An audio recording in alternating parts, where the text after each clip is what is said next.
في أي سورة ما شاء ركبك বললাম না you are very weak 100% weak এত দুর্বল হলে চলবে আরে আপনি জোরে বলেন চলবে আমি কোরআন তেলাওয়াত করলাম আল্লাহু আকবার পড়তে পারলেন না আপনি কি মনে করছেন আল্লাহ আপনাকে মুখ দিছে ভোট খাওয়ার জন্য বাদাম খাওয়ার জন্য চা দোকানে সৌমনিতে বাজারে কোলাহল পরিবেশে গিয়ে নিজের ফ্রেন্ড সার্কেলকে নিয়ে অপ্রাসঙ্গিক অগ্রহণযোগ্য কথা বলার জন্য অপ্রত্যাশিত বক্তব্য দেওয়ার জন্য কি জন্য দিয়েছে আপনাকে আল্লাহর জিকির করার জন্য আপনাকে জবান দিয়েছে আল্লাহর জিকির করার জন্য আপনার হিসাব নেবে চুকিয়ে চুকিয়ে মনে রাখবেন আল্লাহ বলেছেন remember me then I will remember you আল্লাহ বলেছেন ফাযকুরুনি আযকুরকুম তোমরা আমাকে স্মরণ করো আমি তোমাদেরকে স্মরণ করব হুজুর কেমন করে স্মরণ করব আল্লাহ বলেছেন ফাযকুরুল্লাহা কিয়ামান দাঁড়িয়ে দাঁড়িয়ে জিকির করো ও কুউদান বসে বসে জিকির করো ও আলা যুনুবিকুম শুয়ে শুয়ে জিকির করো তারপরেও জিকির বন্ধ করা যাবে কারণ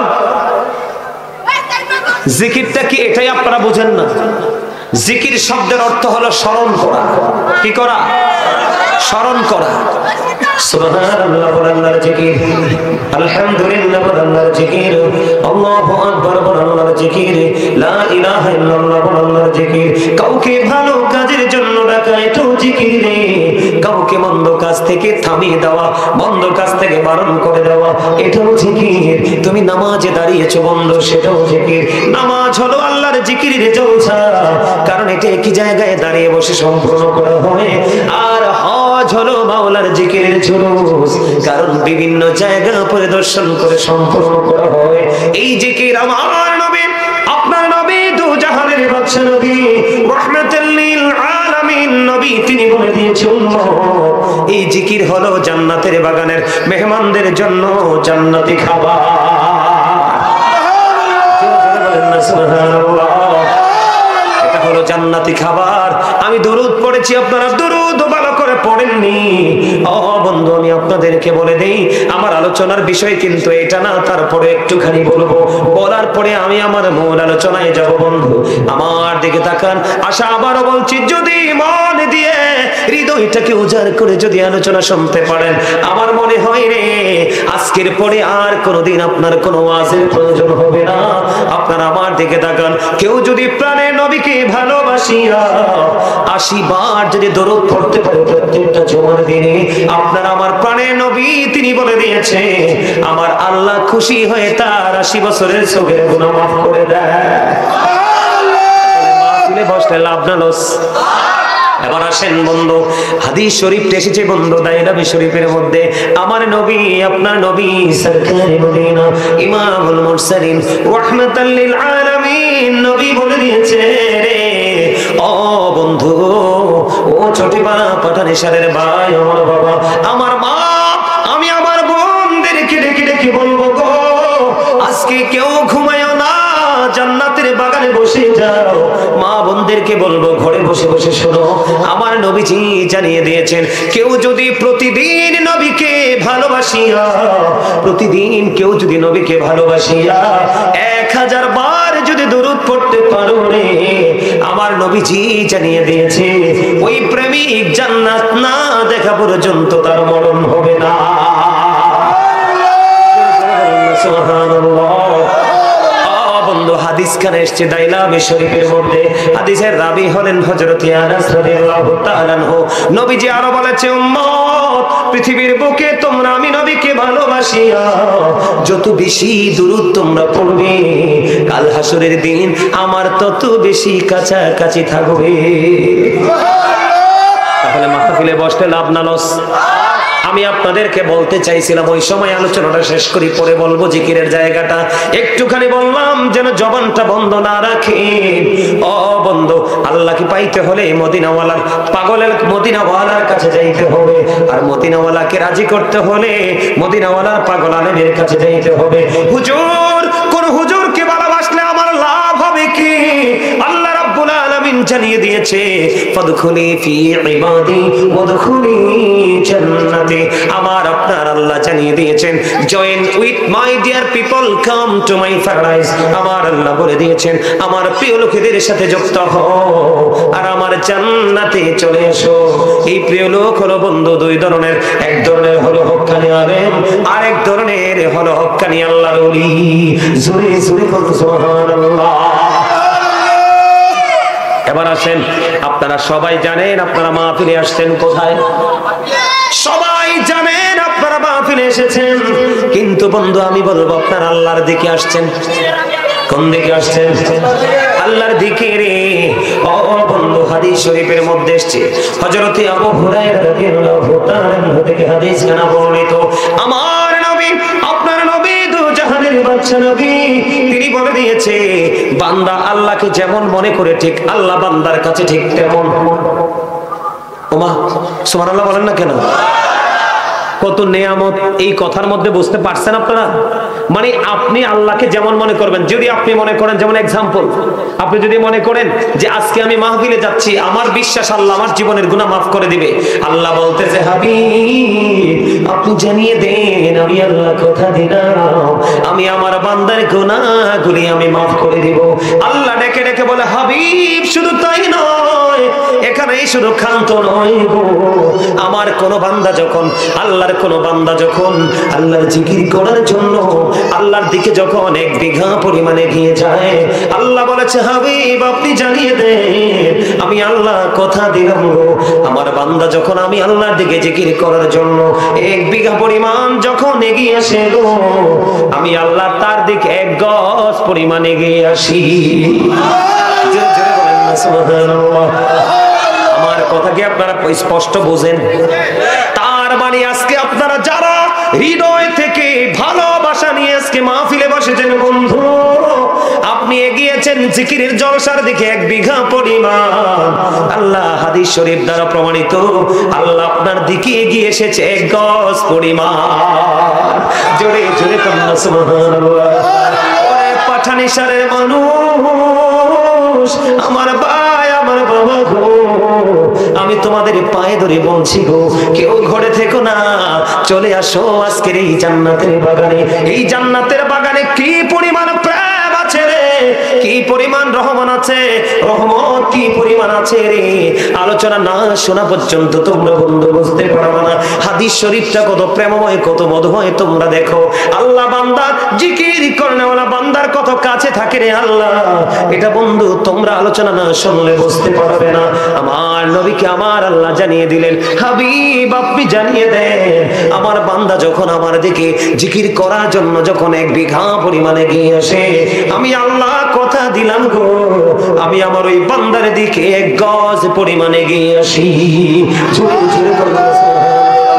বন্ধু হৃদয়ের জানালা খুলে সবাই শোনো, আমার আল্লাহ বলে, হাবিব আপনি বলে দেন, আপনার পাগল উম্মত গুলোকে আপনি ইনফর্ম করে দেন, জানিয়ে দেন, আমার কোন বান্দা আপনার কোন পাগল উম্মত যখন জিকির করার জন্য আমি আল্লাহর দিকে এক হাত পরিমাণে গিয়ে আসে গো, আমি আল্লাহ কথা দিলাম আমি আমার ওই বান্দার দিকে দুই হাত পরিমাণে গিয়ে আসি।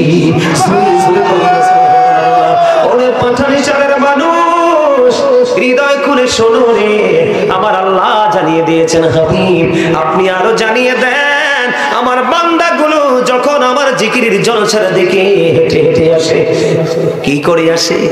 হেঁটে হেঁটে আসে রে হাবিব, আপনি হাদিস শরীফের মাধ্যমে বন্ধু জানতে পেরেছি, হাবিব আপনি জানিয়ে দেন, আমি আমার বান্দাগুলোর দিকে দৌড়ে ছুটে আসি। জয় জয় করুন সুবহানাল্লাহ। তার মানে আপনি আমি আল্লাহকে যত তাড়াতাড়ি কাছে পেতে চাই, আল্লাহ তার চাইতে দ্রুত গতিতে আপনার আপন হয়ে যায়, কাছে এসে যায়। বন্ধু শুধু তাই নয় এই উক্ত হাদিসের মধ্যে সর্বশেষ মন মতো করে সৃষ্টি করে আল্লাহ রাব্বুল আলামিন আল্লাহর বান্দার জন্য একটা মন মতো রাস্তা বন্ধু দিয়ে দিয়েছে। ওই মন মতো রাস্তাটার নাম হলো বন্ধু ইসলাম। আল্লাহ বলেছেন ইন্নাদ দীনা ইনদাল্লাহিল ইসলাম। Islam is not only a religion but also complete code of life. আল্লাহ যে মন মতো ইসলাম, মন মতো রাস্তা আমাদেরকে দিয়েছে ইসলাম। আল্লাহ বলেছে বান্দা ইসলামের মধ্যে তুমি ঢুকে যাও, ইসলামের রঙে তুমি রঙিন হয়ে যাও, তাহলে তুমি পরিপূর্ণ জীবন খুঁজে পাবে এটার মধ্যে। এখন আমরা পরিপূর্ণ আসিনি। মুসলমান কি পরিপূর্ণ? কথা বলেন না কেন? মুসলমান পরিপূর্ণ নাই। চুল কাটায় বন্ধু বেঈমান। চুল কাটায় কার স্টাইল? কথা কয় না। চুল কাটার স্টাইল কার? ইহুদিরা। এখানে ইসলাম আসেনি নাই। খেয়াল করেন কেমন করে ইসলাম দূরে যাচ্ছে বন্ধু। দাড়ি রাখছেন বেঈমানদের স্টাইলে, ঠিক কিনা বলেন? এখানে ইসলাম আসেনি। নবীর সুন্নাত নাই, আপনি এখানেও ঝুলাইছেন ইহুদিকে। কথা কয় না কেন? চুল কাটার স্টাইল, দাড়ি রাখার স্টাইল দেখলে বন্ধু বোঝার উপায় নাই এটা হিন্দুর বাচ্চা না মুসলমানের বাচ্চা। কথা বলেন না কেন? এবার নবীজি বলেছেন পরিচিত হোক অপরিচিত হোক, দেখা মাত্র তোমরা মুসলমানকে সালাম দিয়ে দিবা। আসেনি সালাম। এখন ছেলেরা সালাম দেয় না, বাধ্য হয়ে মুরব্বীরাই ফলাফাইনরা সালাম দেয়। এখানে আসেন ইসলাম নাই নাই। এবার আসেন বন্ধু জিন্স প্যান্টটা যে পর ছেলেরা পড়ে, আমি বানাইয়া কথা বলার অভ্যাস নাই। আল্লাহ বলেছেন লিবাসুত তাকওয়া যালিকা খায়র। আল্লাহর কাছে সবচেয়ে পছন্দের পোশাক হলো বন্ধু তাকওয়ার পোশাক। উপর দিয়ে থাকবে নাভি বরাবর, আর নিচে দিয়ে থাকবে বন্ধু টাকনোর উপরে, ঠিক কিনা বলেন? এখন উপর দিয়েও নাভির নিচে, নিচে দিয়েও টাকনোর নিচে, ওইখানেও বন্ধু ইহুদিয়া ঢুকছে। এখন আপনারা বলেন, এক্সাম্পল দিলাম বডির সাথে যেটা আছে, আরো তো আছে। আপনারা বলেন এখানে কি মুসলিম গরিব হইল না ধনী হইল? গরিব হয়েছে কিনা?